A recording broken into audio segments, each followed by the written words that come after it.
तो आज हम जानने वाले हैं बहुपद के बारे में, यानी कि बहुपद किसे कहते हैं और वह कितने प्रकार का होता है और बहुपद को हम कैसे पहचानेंगे। दोस्तों, आप सभी जानते हैं कि अगर बीजगणित में सबसे ज़्यादा किसी टॉपिक का वेटेज होता है तो किसका होता है, बहुपद का होता है। आप सीधे सीधे यह भी कह सकते हैं कि बीजगणित की शुरुआत अगर कहीं से होती है तो कहाँ से होती है, बहुपद से होती है, यानी कि बहुपद से ही तो बीजगणित की क्या हो जाती है, शुरुआत हो जाती है। तो आज हम इन बहुपद और उसके प्रकार के बारे में पढ़ने वाले, वो भी डिटेल में। तो जैसा कि आप सब देख सकते हैं यहाँ पे हमारा क्वेश्चन में ये लिखा गया है कि बहुपद किसे कहते हैं और वह कितने प्रकार का होता है, यानी कि हमारा क्वेश्चन भी यही कह रहा है कि बहुपद किसे कहते हैं, वह कितने प्रकार का होता है, उसकी सभी प्रकारों का डिटेल में वर्णन कीजिए, यानी कि हम डिटेल में आज इस सबको पढ़ने वाले हैं। तो सबसे पहले मैं जानेंगे कि बहुपद क्या होता है, यानी कि बहुपद की परिभाषा क्या होती है। कोई भी संख्या को बहुपद बनने के लिए क्या क्या कंडीशन होनी चाहिए, यानी कि आप सीधे सीधे कह सकते हैं कि बहुपद की परिभाषा कितने कंडीशनों में हो सकती है। तो सबसे पहले यहाँ पे लिखा गया है कि बहुपद, यानी बहुपद को अंग्रेजी में क्या बोला जाता है, तो बहुपद को अंग्रेजी में बोला जाता है पॉलिनोमियल। बहुपद को अंग्रेजी में क्या बोला जाता है, तो बहुपद को अंग्रेजी में हम बोलते हैं पॉलिनोमियल बोला जाता है। तो बहुपद की परिभाषा क्या दी गई, पहला कंडीशन है ऐसा बीजीय व्यंजक जिसमें एक चर राशि हो। कहने का मतलब है ऐसा बीजीय व्यंजक होना चाहिए जिसमें क्या होनी चाहिए, केवल कम से कम एक चर राशि होनी चाहिए। ऐसा बीजीय व्यंजक जिसमें क्या हो, केवल एक चर राशि हो। शब्द आता है क्या, बीजीय व्यंजक, और एक शब्द आता है चर राशि। अब क्या आता है कि बीजीय व्यंजक किसे कहते हैं और चर राशि किसे कहते हैं। बीजीय व्यंजक और चर राशि किसे कहते हैं, अगर आप लोगों को नहीं मालूम तो इस पर ऑलरेडी वीडियो मैंने बना दिया है, आप लोग इसको जाकर देख सकते हैं, लिंक आपको डिस्क्रिप्शन में मिल जाएगा। तो इस वीडियो के माध्यम से आप चर राशि या अचर राशि या बीजीय व्यंजक किसे कहते हैं डिटेल में पूरी डिफिनेशन एग्जाम्पल सहित बहुत ही आसान भाषा में उसमें बताया गया, आप लोग इस वीडियो को देख करके सीख सकते हैं। तो बीजीय व्यंजक और चर राशियाँ किसे कहते हैं। तो जो पहली कंडीशन है बहुपद के लिए कि ऐसा बीजीय व्यंजक हो जिसमें एक चर राशि हो, और दूसरा कंडीशन क्या हो, चर राशि की घात धनात्मक पूर्णांक होनी चाहिए। जो चर राशि होती है उसके ऊपर जो घात होती है उसका घात जो होना चाहिए वो क्या होना चाहिए, धनात्मक पूर्णांक होना चाहिए। कहने का मतलब पॉजिटिव होना चाहिए, ना कि निगेटिव होना चाहिए। जो तीसरी कंडीशन है गुणांक वास्तविक होना चाहिए। जो बहुपद का गुणांक होता है वो क्या होना चाहिए, वास्तविक, यानी कि कोई रियल नंबर होना चाहिए, ना कि कोई काल्पनिक नंबर होने चाहिए। अगर ये सब सारी कंडीशनें किसी नंबर पर लागू हो रही हैं तो उसे क्या कहेंगे, बहुपद कहेंगे। तो आइए थोड़ा डिटेल में हम समझते हैं। पहली कंडीशन क्या है कि ऐसा बीजीय व्यंजक जिसमें एक चर राशि हो। अब बीजीय व्यंजक एक चर राशि का मतलब जैसे हम यहाँ पे लिख दिए, क्या लिख दिए, 3x लिख दिया हमने। यहाँ पे क्या लिखा, 3x लिखा। अब 3x क्या है, एक बीजीय व्यंजक है, उसमें क्या है, केवल एक चर राशि। एक चर राशि का मतलब ये हुआ कि केवल एक ही जात की चर राशि होनी चाहिए। अगर इसमें x है, अब x के साथ y नहीं लिख सकते, अगर y भी लिख दिए तो क्या हो जाएगा, वो बीजीय व्यंजक हो जाएगा। मगर बहुपद के लिए कंडीशन क्या होनी चाहिए कि एक ही चर राशि। 3x क्या है, 3x एक बहुपद है। अगर अगला कंडीशन हमने बनाया तो क्या बन सकता है, जैसे दे दिए 3x + 2 दिए, 3x + 2 ये भी क्या है, जिसमें बीजीय व्यंजक जिसमें एक चर राशि हो, एक चर राशि है। और क्या हो, चर राशि की घात धनात्मक पूर्णांक। अगर इस पर घात है, चर राशि इसमें क्या है, x वाला पद है, x वाला पद की घात क्या होनी चाहिए, धनात्मक होनी चाहिए। अगर इस पर कोई घात नहीं है तो क्या माना जाता है, हमेशा एक माना जाता है। आप सभी जानते हैं कि जहाँ पे कुछ नहीं है तो वहाँ पे क्या माना जाता है, एक माना जाता है। अगर इसकी घात कुछ नहीं है तो हम क्या मानेंगे, यहाँ पे एक मानेंगे, वो भी क्या है, एक पॉजिटिव में रहेगा। तो ये क्या है, बीजीय व्यंजक, यानी कि बहुपद है। और बहुपद की कंडीशन क्या हो सकते हैं, जैसे हम यहाँ पे लिख दिए a² + 3a। अब देखिए ये क्या है, ये भी क्या है, एक बहुपद है। बहुपद कैसे है, एक चर राशि है, एक ही चर राशि है। अगर a है तो यहाँ भी a है, ना कि यहाँ पे a रहेगा। अगर यहाँ पे b दे दिए, यहाँ पे a है, अगर यहाँ पे b दे दिए तब वो बहुपद के अंतर्गत नहीं आएगा, क्योंकि बहुपद की पहली कंडीशन ये कहती है कि कम एक ही चर राशि होनी चाहिए। और दूसरा कंडीशन क्या है, घात धनात्मक पूर्णांक हो। जो घात है इसकी घात कितना है, 2 है, 2 की घात क्या है, धनात्मक है कि ऋणात्मक है, तो निगेटिव नहीं, हमेशा क्या होना चाहिए, पॉजिटिव होना चाहिए। तो यहाँ पे क्या है, पॉजिटिव है। a की पावर भी क्या है, पॉजिटिव है। और जो गुणांक होना चाहिए वो क्या होना चाहिए, वो वास्तविक होना चाहिए। अब जैसे इसके सामने a है, a के सामने जैसे यहाँ इस वाले को देखिए, a के सामने क्या है, 3 है, बट इसके सामने क्या है, जब कुछ नहीं है तो क्या माना जाता है, एक माना जाता है। तो एक क्या है, पॉजिटिव है।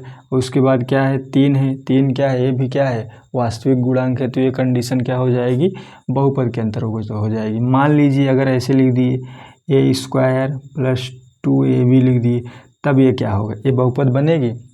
बहुपद कहाँ बनेगी कि नहीं बनेगी, ए है बट साथ में क्या आ गया, बी वाला पद आ गया। इसमें कितनी चर राशियाँ आ गई, इसमें 2 चर राशियाँ आ गई। जब 2 चर राशियाँ हो जाएंगी तब वो बहुपद का कंडीशन नहीं लागू होगा। और क्या हो सकता है, अगर a की घात -2 दे दिए जाए, तो क्या -2 दिए जाए तब भी क्या होगा, एक चर राशि होनी चाहिए, एक से अधिक चर राशि है तो भी बहुपद नहीं होगा। चर राशि की घात धनात्मक होनी चाहिए, यहाँ पे घात क्या है ऋणात्मक है, तो भी बहुपद नहीं होगा। तो इस तरह से आप बहुपद को पहचान सकते हैं। यहाँ पे एग्जाम्पल दिए गए, क्या दिए गए एग्जाम्पल, 2x दिए गए। 2x क्या है 2। अब देखिए बहुपद की सारी कंडीशनें जो एग्जाम्पल दी गए हैं, इस पे बहुपद की जो 3 कंडीशन वो नियम और शर्तें लागू हो रही हैं कि नहीं। अगर किसी भी बीजगणितीय संख्या में ये तीनों नियम या शर्तें लागू होंगे तभी वह बहुपद कहलाएगा, अन्यथा वह बहुपद नहीं कहलाएगा। तो चलिए देखते हैं। यहाँ पे 2x है, इसमें कितनी चर राशि, एक ही चर राशि है, घात धनात्मक होनी चाहिए, घात इसकी अगर मानेंगे तो 1 हो जाएगा, तो क्या हो जाएगा वो पॉजिटिव होगा। गुणांक जो 2 है वास्तविक है, तो ये क्या हो जाएगा बहुपद हो जाएगा। अब इसमें क्या है 3x² + 2x + 1 है।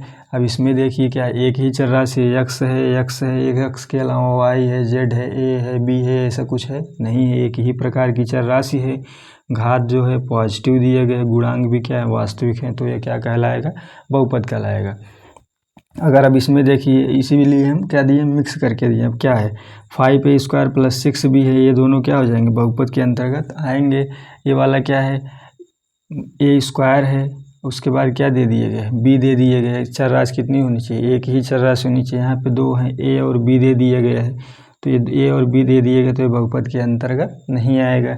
इसमें देखिए 9y² + 3y + 2 दे दिए गए, एक ही चर राशि है, y है तो y है। उसके बाद घात क्या है पॉजिटिव दिए गए हैं, वो गुणांक भी क्या है वास्तविक हैं, तो किसके अंतर्गत आएगा बहुपद के अंतर्गत आएगा। तो आप इन तीनों कंडीशनों की सहायता से कोई भी बीजगणितीय संख्या या कोई भी बीजगणितीय पद को आप आसानी के साथ पहचान सकते हैं। कोई बीजगणितीय संख्या बीजगणितीय पद जो है बहुपद के अंतर्गत आता है कि नहीं। यदि ये 3 नियम शर्तें किसी भी नंबर बीजगणितीय नंबर पर लागू हो रही हैं तब वो क्या कहलाएगा बहुपद कहलाएगा। अन्यथा यदि ये 3 कंडीशन उस नंबर पर लागू नहीं हो रहे हैं तब वो बहुपद के अंतर्गत नहीं आएगा। अब बारी आती है कि बहुपद के प्रकार, यानी कि बहुपद कितने प्रकार का होता है। तो बहुपद कितने प्रकार का होता है, बहुपद 2 प्रकार का होता है। कितने प्रकार का होता है, बहुपद 2 प्रकार का होता है। कौन कौन से वो 2 प्रकार हैं, तो पहला प्रकार है पदों की संख्या के आधार पर। जो पहला बहुपद का प्रकार है वो किसके आधार पर है, तो पद की संख्या के आधार पर। और जो दूसरा बहुपद है वो घात के आधार पर है। तो बहुपद कितने प्रकार का होता है, बहुपद 2 प्रकार का होता है। पहला पदों की संख्या के आधार पर होता है और दूसरा क्या होता है घात के आधार पर होता है। तो हम चलिए इन सबको भी डिटेल में पढ़ते हैं। तो पहला कंडीशन क्या पढ़ते हैं कि पदों की संख्या के आधार पर। तो सबसे पहले हम ये जानेंगे कि पदों की संख्या के आधार पर बहुपद क्या होता है और बहुपद कितने प्रकार का होता है। तो चलिए इसको जानते हैं। पदों की संख्या के आधार पर बहुपद। पदों की संख्या के आधार पर बहुपद कितने प्रकार के होते हैं, तो पदों की संख्या के आधार पर बहुपद 3 प्रकार के होते हैं। तो जो पहला प्रकार है कि एक पदी बहुपद। अब बारी आती है कि एक पदी बहुपद, यानी कि एक पदी बहुपद किसे कहते हैं। तो ऐसा बहुपद हो जिसमें केवल एक पद हो तो उसे एक पदी बहुपद कहते हैं। एक पदी बहुपद किसे कहते हैं, ऐसा बहुपद जिसमें केवल एक ही पद हो उसे एक पदी बहुपद कहते हैं। एग्जाम्पल में आप सब देख सकते हैं 3x है, तो 3x क्या है केवल एक ही पद है, इसके साथ कोई और पद नहीं है, तो ये क्या हो जाएगा एक पदी बहुपद हो जाएगा। 5y² है जिसमें केवल एक ही पद है, तो ये भी एक पदी बहुपद कहलाएगा। 9 है x/2 है, यानी कि x/2 है। इन सब पदों में क्या है केवल एक ही पद है। बीच में क्या लगा है हम कॉमा का यूज किए हैं, तो केवल एक ही पद है, तो क्या कहलाएगा एक पदी बहुपद कहलाएगा। तो दूसरा बहुपद क्या है द्विपदी बहुपद। द्विपदी बहुपद की कंडीशन क्या है कि जिसमें केवल 2 पद हो उसे द्विपदी बहुपद कहते हैं। तो आप सीधा ऐसा कह सकते हैं कि ऐसा बहुपद जिसमें क्या हो केवल 2 पद हो तो उसे क्या कहेंगे द्विपदी बहुपद कहेंगे। तो द्विपदी बहुपद में क्या होनी चाहिए कि केवल दो ही पद होंगे, दो के अलावा कोई तीसरा पद नहीं होगा। तो द्विपदी बहुपद का एग्जांपल आप देख सकते हैं 3z + 4 है। इसमें कितने पद हैं? एक पद ये है तो एक पद ये है। कितने पद हो गए? दो पद हो गए। तो क्या कहलाएगा ये? द्विपदी बहुपद। अगला एग्जांपल क्या है? 3x² है +2 है। इसमें भी कितने पद हैं? दो पद हैं।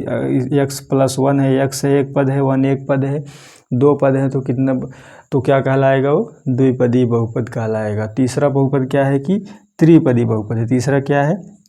त्रिपदी बहुपद। अब त्रिपदी बहुपद क्या है? ऐसा बहुपद जिसमें केवल 3 पद हों उसे त्रिपदी बहुपद कहते हैं। त्रिपदी बहुपद की परिभाषा क्या होती है? तो ऐसा बहुपद जिसमें केवल कितने पद हों? जिसमें केवल 3 पद हों। जब 3 पद होंगे तो उसे क्या कहेंगे? त्रिपदी बहुपद कहेंगे। आप लोग एग्जांपल देख सकते हैं x² है +2x है +1 है।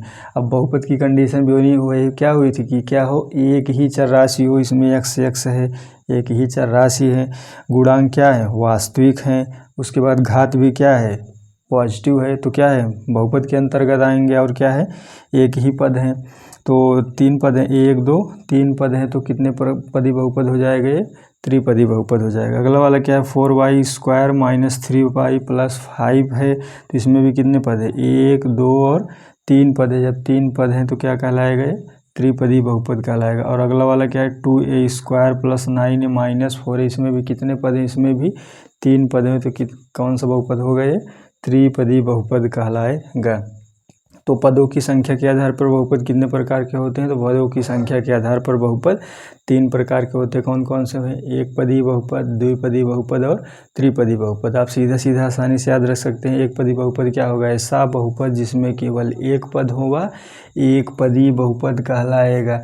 और एग्जाम्पल भी सीधा सीधा है। द्विपदी बहुपद में क्या होगा? ऐसा बहुपद जिसमें केवल 2 पद हों। जिसमें केवल 2 पद हों तो क्या कहलाएगा? द्विपदी बहुपद कहलाएगा। और त्रिपदी बहुपद की डेफिनेशन क्या होगी? कि ऐसा बहुपद जिसमें केवल 3 पद हो त्रिपदी बहुपद कहलाएगा। तो आप ऐसा भी हो सकते हैं, अगर आपको एक डेफिनेशन याद हो गई तो आप उसकी तीनों डेफिनेशन बना सकते हैं। जहाँ एक पद है द्विपदी में 2 जोड़ दीजिए, त्रिपदी में 3 जोड़ दीजिए। तो इस तरह से आप पदों की संख्या के आधार पर बहुपद को याद कर सकते हैं और किसी भी बहुपद को आसानी से पदों की संख्या के आधार पर पहचान सकते हैं कि कौन सा किस पद का बहुपद है। अब अगला कंडीशन बहुपद के प्रकार में दूसरा प्रकार क्या था कि घात के आधार पर बहुपद। तो आइए जानते हैं कि घात के आधार पर बहुपद कितने प्रकार का होता है और उसको कैसे आसानी के साथ पहचाना जा सकता है। तो दोस्तों, घात के आधार पर बहुपद कितने प्रकार का होता है? तो घात के आधार पर बहुपद 5 प्रकार का होता है। घात के आधार पर बहुपद कितने प्रकार का होता है? तो घात के आधार पर बहुपद 5 प्रकार का होता है। पहला बहुपद क्या है कि शून्य बहुपद। अब शून्य बहुपद की डेफिनेशन क्या होगी? ऐसा बहुपद जिसके सभी गुणांक शून्य हो उसे शून्य बहुपद कहते हैं। शून्य बहुपद की डेफिनेशन यह हुई कि ऐसा बहुपद होगा जिसके सभी गुणांक क्या होंगे? शून्य होंगे। तो जो बहुपद होता है, बहुपद में किसी न किसी नंबर का क्या होता है? गुणा हुआ होता है। तो वही ये कह रहा है कि शून्य बहुपद की ऐसा बहुपद जिसके क्या होंगे? सभी गुणांक जो नंबरों का गुणांक होता है वो क्या होगा? शून्य होगा। तो ऐसा बहुपद जिसके सभी गुणांक शून्य हो तो उसे शून्य बहुपद कहते हैं। एग्जाम्पल आप लोग देख सकते हैं, क्या दिए गए? 0 है, x³ है। यानी कि जब x³ के सामने 0 है तब इसका 0 से x³ में गुणा करेंगे तो कितना आएगा? 0 ही आएगा। -0 x है +0 है। अब इसको पूरा अगर देखेंगे तो इसका पूरा मान कितना होगा? 0 ही होगा। यहाँ पे 0y² + 0 है। y² में किसका गुणा हुआ? 0 का। किसी भी नंबर में अगर 0 से गुणा करते हैं तो कितना फाइनल आता है? रिजल्ट उसका 0 ही आता है। तो इसका भी क्या आएगा? 0 ही आएगा। 0a है +0। इस तरह से आप कई सारे एग्जाम्पल ले सकते हैं। तो दूसरा बहुपद क्या है कि स्थिर बहुपद। स्थिर बहुपद को अंग्रेजी में बोलते हैं कांस्टेंट पॉलिनोमियल। स्थिर की अंग्रेजी क्या होती है? तो कांस्टेंट होती है।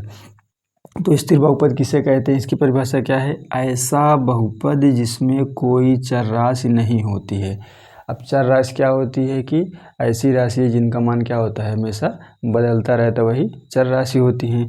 तो स्थिर बहुपद में क्या होता है, ऐसा बहुपद होता है जिसमें कोई चर राशि नहीं होती है बल्कि एक अचर संख्या होती है, तो उसे स्थिर बहुपद कहते हैं। स्थिर बहुपद की परिभाषा यह होती है कि ऐसा बहुपद जिसमें कोई चर राशि नहीं होती है। कोई चर राशि का मतलब X Y Z A B C यही सब क्या होती है, चर राशियाँ होती हैं। तो उस बहुपद में X Y Z A B C वाले ऐसे कोई पद आपको नहीं दिखाई देंगे, केवल क्या होगी, एक अचर संख्या होती है, यानी कि नंबर ही आपको दिखाई देंगे। तो उसे क्या कहेंगे, तो उसे स्थिर बहुपद कहते हैं। एग्जाम्पल में आप सब देख सकते हैं 5x की पावर 0 है। अब आप लोग कहेंगे कि डिफिनेशन में तो ये दिया गया है कि कोई भी चर राशि नहीं होती है, बट इसमें तो x है, तो कंडीशन क्या बनती है कि 5 है x की पावर 0। अगर किसी भी नंबर की x की पावर 0 होती है तो उसका मान क्या आता है, एक x की पावर 0 है तो इसका वैल्यू कितना होगा, 1 होगा। अगर 5 है, 5 की पावर 0 है तो इसकी वैल्यू कितना होगी, 1 होगी। y है, y की पावर 0 है तो इसका वैल्यू कितना होगा, 1 होगा। तो आप सीधे सीधे कह सकते हैं किसी भी, चाहे बीजीय व्यंजक हो या चर राशि हो, अचर राशि, कोई भी राशि हो या नंबर हो, यदि उसका पावर क्या है, 0 है, अगर उसका पावर 0 होता है तो उन सब की वैल्यू कितना होती है, तो 1 होती है। तो इसीलिए यहाँ पे 5 है, x की पावर 0 दिया गया है, 7 a की पावर 0 दिया गया है, 8 है, 6 है। अब 8 और 6 क्या है, एक अचर राशि, एक नंबर यानी कि अचर संख्या है।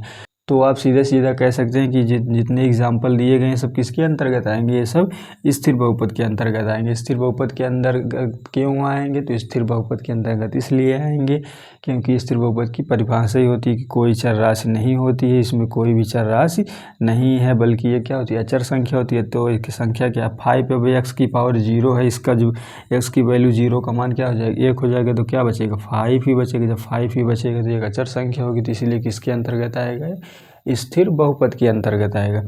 तीसरा बहुपद क्या है कि रैखिक बहुपद। रैखिक बहुपद की अंग्रेजी क्या होती है, लाइनर पॉलिनोमियल होती है। रैखिक की अंग्रेजी क्या होती है, लाइनर होती है। तो रैखिक बहुपद की डिफिनेशन क्या होगी कि ऐसा बहुपद जिसमें चर राशि की अधिकतम घात 1 हो उसे रैखिक बहुपद कहते हैं। तो हम पढ़ क्या रहे हैं, घात के आधार पर बहुपद पढ़ रहे हैं। तो सबसे पहले तो शून्य बहुपद था, उसके बाद शून्य था, उसके बाद फिर स्थिर बहुपद। स्थिर बहुपद में घातें क्या थी, 0 थी। अब आ गया रैखिक बहुपद, तीसरा नंबर में रैखिक बहुपद में क्या है कि ऐसा बहुपद जिसमें चर राशि की अधिकतम घात 1 हो। पहले तो देखो 0 से फिर क्या हो गया, 1 हो गया। तो घात के आधार पर बहुपद पढ़ रहे हैं तो इसमें हम घात का ज़्यादा ही महत्व रहेगा। तो जिसमें क्या होना चाहिए, रैखिक बहुपद में ऐसा बहुपद जिसमें चर राशि की अधिकतम घात कितनी होनी चाहिए, 1 होनी चाहिए, तो उसे क्या कहेंगे, रैखिक बहुपद कहेंगे। अब पद कितने भी हो सकते हैं, चर राशि या चर राशि में जैसे दे दिया जाए तो रैखिक बहुपद है। रैखिक बहुपद में पदों का मतलब ये होता है, जैसे इसमें क्या है 5x केवल एक पद है, 7 केवल एक पद है। इसमें कितने पद हैं, 1 2 3 पद हैं, इसमें 2 पद हैं। तो पद कितने भी हो सकते हैं, इसलिए रैखिक बहुपद में पदों की संख्या कितनी भी हो सकती है, बट पावर क्या होनी चाहिए, 1 होनी चाहिए। जिसमें इसमें कितने पद हैं, 2 पद हैं, इसमें भी 2 पद हैं, इसमें भी 2 पद हैं। पद तो 2 हैं बट पावर हमको देखना है, क्योंकि हम घात के आधार पर बहुपद पढ़ रहे हैं, ना कि पदों की संख्या के आधार पर पढ़ रहे हैं। जब पदों की संख्या के आधार पर हम बहुपद को पढ़ते तब उसमें पद देखते, बट इसमें हम घात के आधार पर बहुपद पढ़ रहे हैं तो हम घात को देखेंगे। तो घात क्या होनी चाहिए, 1 होनी चाहिए। रैखिक बहुपद के अंदर घात 1 होनी चाहिए। अब 3x है प्लस 2 है तो 3x है, x की पावर कितना है, 1 है। चर राशि की पावर 1 होनी चाहिए, चर राशि की अधिकतम घात 1 हो। तो चर राशि क्या है हमारा, ये 3x है, तो x की पावर कितना है, 1 है, तो इसलिए रैखिक बहुपद। 5a है चर राशि, उसके बाद a की पावर कितना है, 1 है, तो ये भी रैखिक बहुपद के अंतर्गत आएगा। y-7 है, वो चर राशि हमारा y है, y की पावर कितना माना जाएगा, कुछ नहीं है तो 1 माना जाता है हमेशा। तो उसकी किसके अंतर्गत आएगा, रैखिक बहुपद के अंतर्गत आएगा। 5y + 1 है तो y की पावर कितना है, 1 है, तो ये भी रैखिक बहुपद के अंतर्गत आएगा। तो अभी तक हम घात के आधार पर कितने बहुपद को पढ़े, तो 3 बहुपद को हमने पढ़ा। शून्य बहुपद को पढ़ा, उसके बाद स्थिर बहुपद को पढ़ा, उसके बाद रैखिक बहुपद को पढ़ा। अब चलते हैं चौथे नंबर पे। तो घात के आधार पर बहुपद का चौथा टाइप क्या है कि द्विघात बहुपद। चौथा टाइप क्या है? द्विघात बहुपद। द्विघात बहुपद की परिभाषा क्या है? ऐसा बहुपद जिसमें चर राशि की अधिकतम घात कितनी होनी चाहिए? 2 हो। ऐसा बहुपद जिसमें चर राशि की अधिकतम घात 2 हो तो उसे द्विघात बहुपद कहते हैं। तो कहने का मतलब ये हुआ कि द्विघात बहुपद की परिभाषा क्या होगी कि ऐसा बहुपद जिसमें चर राशि की अधिकतम घात कितनी हो? 2 हो, उसे द्विघात बहुपद कहते हैं। तो आप लोग एग्जाम्पल देख सकते हैं, x² + 3x + 2 है, तो इसमें अधिकतम घात के कौन सी है? अधिकतम घात 2 है, तो ये क्या होगा? द्विघात बहुपद होगा। तो द्विघात बहुपद में अधिकतम का मतलब ये हुआ कि मैक्सिमम घात कितनी होनी चाहिए? 2 होनी चाहिए। 2 से कम कितनी भी हो सकती है, बट क्या होनी चाहिए? 2 होनी चाहिए, 2 से ज़्यादा नहीं होनी चाहिए। 2, 1 ऐसे करके रहेगा। तो अधिकतम घात कितना रहेगा? 2 रहेगा। इसमें भी अधिकतम घात क्या है? 9a² है। उसके बाद 6a + 3, इसमें a⁴ है, मगर सबसे बड़ी घात कितनी होनी चाहिए? 2 होनी चाहिए। तो सबसे बड़ी घात 2 है, इसलिए क्या होगा? द्विघात बहुपद के अंतर्गत आएगा। अगला क्या है? 5z² - 2z है, तो z में की सबसे बड़ी घात कौन सी है? सबसे बड़ी घात 2 है, तो इसलिए किसके अंतर्गत आएगा? तो ये द्विघात बहुपद के अंतर्गत ये सारे एग्जाम्पल आएंगे। 5वां नंबर क्या है कि त्रिघात बहुपद। त्रिघात बहुपद की डिफिनेशन क्या होगी? ऐसा बहुपद जिसमें चर राशि की अधिकतम घात 3 हो तो उसे त्रिघात बहुपद कहते हैं। अब त्रिघात बहुपद में क्या होगा कि ऐसा बहुपद जिसमें चर राशि की अधिकतम घात 3 हो तो उसे त्रिघात बहुपद कहते हैं। तो आप ऐसे आसानी के साथ भी याद रख सकते हैं कि द्विघात बहुपद में क्या होना चाहिए? घात 2 होनी चाहिए। त्रिघात बहुपद में घात 3 होनी चाहिए। आसानी के साथ आप याद कर सकते हैं। जब घात 3 होगी तो उसे त्रिघात बहुपद कहते हैं। त्रिघात बहुपद के एग्जाम्पल क्या है? x³ है, -2x² + x है। अब इसमें मैक्सिमम सबसे बड़ी घात कितनी होनी चाहिए? 3 होनी चाहिए। तो सबसे बड़ी घात 3 है, तो ये किसके अंतर्गत आएगा? ये त्रिघात बहुपद के अंतर्गत आएगा। 3y³ - 2y² + 4 है, तो इसमें सबसे बड़ी घात 3 है, तो किसके अंतर्गत आएगा? त्रिघात बहुपद के अंतर्गत आएगा। पद कितने भी हो सकते हैं। अब ऐसा नहीं कि इसमें कितने पद हैं? 1, 2, 3, इसमें 3 पद हैं, इसमें 3 पद हैं, इसमें 4 पद हैं। तो 4 हो, 5 हो, 6 हो, पदों की संख्या से मतलब नहीं, क्योंकि हम घात के आधार पे बहुपद पढ़ रहे हैं, तो हमको घात से मतलब है। पद चाहे जितने भी हों, अगर त्रिघात बहुपद है तो कम से कम उसमें सबसे बड़ी घात 3 होनी चाहिए, तभी वो त्रिघात बहुपद के अंतर्गत आएगा। तो ये द्विघात बहुपद, त्रिघात बहुपद, एक पदी बहुपद, द्विपदी बहुपद, ये सब आपको कब काम में आएंगे? जब आपको मान लीजिए मिक्स करके कई सारे बहुपद दे दिए जाएंगे, तो आप उसमें से बोला जाएगा कि निम्नलिखित में से आप द्विघात बहुपद को छांटिए, त्रिघात बहुपद को छांटिए। तब अगर आपको ये तरीका मालूम रहेगा, डिफिनेशन मालूम रहेगी, तब आप आसानी के साथ एक द्विघात बहुपद, त्रिघात बहुपद, रैखिक बहुपद, शून्य बहुपद सब क्या होते हैं, इनको आसानी से आप अलग अलग करके लिख सकते हैं। तो दोस्तों ये रहे बहुपद और बहुपद के प्रकार। तो उम्मीद करता हूँ दोस्तों आप लोगों को वीडियो ज़रूर पसंद आया होगा। तो चलिए मिलते हैं अगले वीडियो में, तब तक के लिए जय हिंद।